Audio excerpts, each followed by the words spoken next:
আমাদের বিএনপির যে তারুণ্যর অহংকার তারেক জিয়া যে আমাদের যে নির্দেশনা দিয়েছেন ওই নির্দেশনা অনুযায়ী আপনাদের সবাই এই যে আমাদের আয়োজনে সবাই যে আগ্রহ দেখে এখানে আসতেন তার জন্য ধন্যবাদ।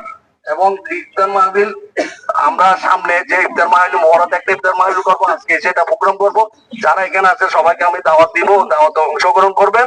রমজান মাস রহমত নাজাত মাগফিরাতের এই পবিত্র রমজান মাস আমাদের আত্মশুদ্ধির, আমাদের আল্লাহ রাব্বুল আলামিনের দরবারে আমাদের গুনাহ অতীতের গুনাহ খাতা মার্জনা চাওয়ার সময়, আগামী দিন যাতে ভালোভাবে চলতে পারি, আল্লাহ রাস্তায় চলতে পারি, সেইটার সময় হচ্ছে পবিত্র রমজান মাস। যে এই যে বাংলাদেশের একটা যে এটা পরিবর্তন সূচিত হয়েছে ছাত্র জনতা রক্তদানের মধ্য দিয়ে, সেই পরিবর্তনের কাঙ্ক্ষিত লক্ষ্য যে এরকম একটা বাংলাদেশ, বৈষম্য মুক্ত বাংলাদেশ, সন্ত্রাস মুক্ত বাংলাদেশ, চাঁদাবাজ মুক্ত, মাদক মুক্ত যে বাংলাদেশ।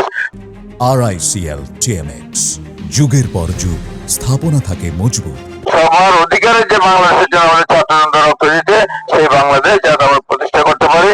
এবং আমরা দোয়া করবো আমাদের নেত্রী দেশনেত্রী বেগম খালেদা জিয়া, যিনি মানুষের অধিকারের কথা বলতে গিয়ে যাকে বিনা বিচারে 7টি বছর কারাগারে আটকে রাখতে হয়েছে, বিনা চিকিৎসায় যাকে হত্যা করার চক্রান্ত করেছিল শেখ হাসিনা সরকার, তার জন্য দোয়া করবেন।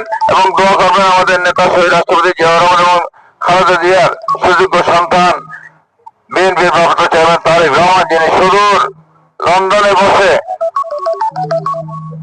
নির্বাসিত জীবন যাপন করছে, কিন্তু দেশের মানুষের জন্য, মানুষের অধিকারের জন্য যিনি আন্দোলন সংগ্রামের নেতৃত্ব দিয়েছেন, উনি যাতে আল্লাহ যাতে ওনাকে হায়াত দেরাজ করেন, উনি যাতে বাংলাদেশে এসে বাংলাদেশের মানুষের কল্যাণে কাজ করতে পারেন, সেই লোককে দোয়া করবেন।